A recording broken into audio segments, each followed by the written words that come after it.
আজকে জাপানি বাগানের গল্প বলি, জাপানিজ গার্ডেন। তবে সেটা কিন্তু আমাদের কলকাতায় বা ভারতবর্ষে নয়। পোর্টল্যান্ড, আমেরিকার পশ্চিম প্রান্তে পোর্টল্যান্ডে যে জাপানিজ গার্ডেন আছে, বলা হয় যে সেটা জাপানের বাইরে সবচাইতে বড় আর সবচাইতে অথেন্টিক জাপানিজ গার্ডেন। এবার যারা আপনারা এই ধরুন কলকাতায় ভিক্টোরিয়া মেমোরিয়ালের বাগান, অথবা ধরুন আগ্রার তাজমহল, বা ধরা যাক হুমায়ুনস টুম্ব দিল্লিতে, এগুলো দেখেছেন, তারা দেখবেন যে এই বাগানগুলো খুব সোজা সোজা, মানে লাইন ধরে সব কিছু, এবং বোঝা যায় যে কেউ একটা ডিজাইন করে, অঙ্ক করে, হিসেব করে যেন এই বাগানটা বানিয়েছে। জাপানিজ গার্ডেনের ব্যাপারটা কিন্তু পুরোপুরি উল্টো। এত ইন্টারেস্টিং, মানে এই যে আমাদের বিশাল প্রকৃতি আমাদের চারিদিকে, মনে হয় যে সেই প্রকৃতির একটা মিনিয়েচার রূপ এই জাপানিজ গার্ডেনে যেন বসানো হয়েছে। মানে আপনি যখন ওর মধ্যে দিয়ে হাঁটবেন বা আপনি ওর মধ্যে বসবেন ওখানে গিয়ে, তখন আপনার মনে হবে যে আমি প্রকৃতির মধ্যেই বসে আছি। এইটা হচ্ছে জাপানিজ গার্ডেনের বিশেষ একটা রূপ, মানে প্রধান রূপ আমি বলবো। ট্রেনে চেপে শাটল নিয়ে এসেছি। এই সুন্দর বাড়িগুলোতে আছে জাপানি ভাষা শেখার স্কুল, গিফট শপ ইত্যাদি। গেট দিয়ে ঢুকি মূল বাগানে। আর এই বিশাল চাতালে নানা অনুষ্ঠান হয় যা জাপানি সংস্কৃতির সাথে যুক্ত। আগের বার এসে দেখেও ছিলাম। আর এর নাম হলো কালচারাল ভিলেজ। আরেকটা কথা বলে রাখি যে এই যে জাপানিজ গার্ডেন, এটা ইউরোপিয়ান যে বাগানের পদ্ধতি, ইউরোপিয়ান গার্ডেন্স বা ধরুন মুঘল গার্ডেন্স, এরকম তো নয়, সেটা তো আগেই বললাম।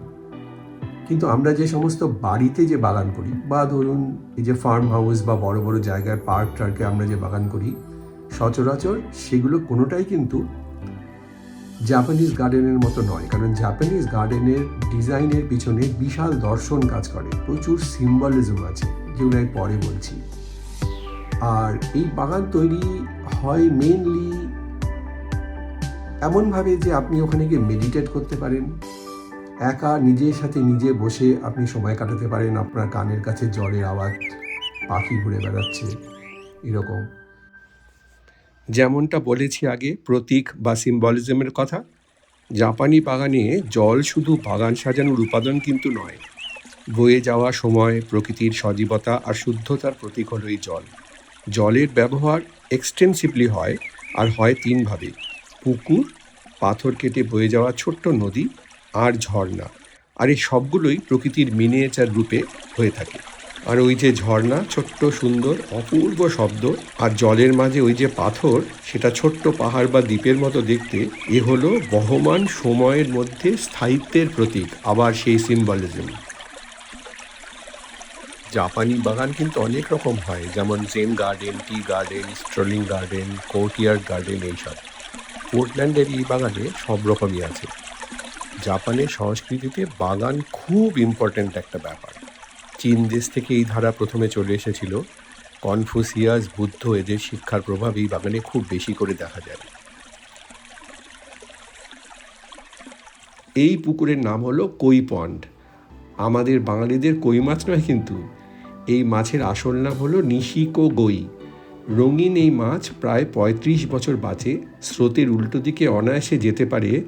তাই এরা ধৈর্য, শক্তি আর প্রতিকূলতার বিরুদ্ধে লড়াইয়ের এক আশ্চর্য প্রতীক। জলের উপরে এই যে সেতু বা ব্রিজ, এটা আপনার চলাকে স্লো করে দেবে। খানিকটা দাঁড়িয়ে আপনাকে চারিদিক উপভোগ করতেই হবে এখানে। জীবনের পথে যেমন এক অবস্থা থেকে অন্য অবস্থা আসে, সেই ট্রানজিশনের প্রতীক হলো এই ব্রিজ। বৌদ্ধদের কাছে এই ল্যান্টার্ন দেবতাকে আলো উৎসর্গ করার এক প্রতীক। তাছাড়া স্পিরিচুয়াল গাইডেন্স বা সঠিক পথ দেখানোর প্রতীকীও এইসব ল্যান্টার্ন। আর এটি হলো ল্যান্টার্ন প্যাগোডা, জাপান থেকে এনে এখানে রাখা হয়েছে। ভারী সুন্দর আর বেশ মজার একটা জায়গায় যাই, আমার তো ভীষণ ভালো লেগেছে। জল, পাথর, মস, গাছপালা সব মিলিয়ে অদ্ভুত এক বাগান। আর সবচাইতে ইন্টারেস্টিং হলো এর চলার পথটা। উঁচু নিচু, এদিক সেদিক ঘুরে ঘুরে প্রত্যেকটা টার্নে দৃশ্য পাল্টে যায়। যেমনটা পাহাড়ি পথে হয় ঠিক তেমনটা। সিম্বলিজমের কথা বলি আবার। পাথরের উপর এই জমে থাকা মস বা শ্যাওলা ধৈর্য আর স্থায়িত্বকে বোঝায়। শ্যাওলা খুব ধীরে ধীরে বাড়ে, মনে হয় অনেকটা সময় ধরে হয়েছে, আর দেখতে অনেকটা ন্যাচারাল লাগে।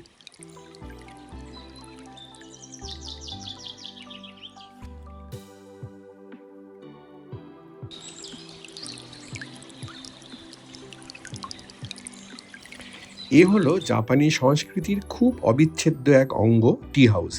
একে জাপানি বাগানের আত্মাও বলা যায়। খুবই সাধারণ ছোট্ট একটা কুটিরের মতো। জেন বুদ্ধিজমের মূল কথা অনাড়ম্বরতা আগেই বলেছি, তাই মেনেই কিন্তু এই টি হাউস প্রকৃতির সাথে একেবারে মিশে থাকে।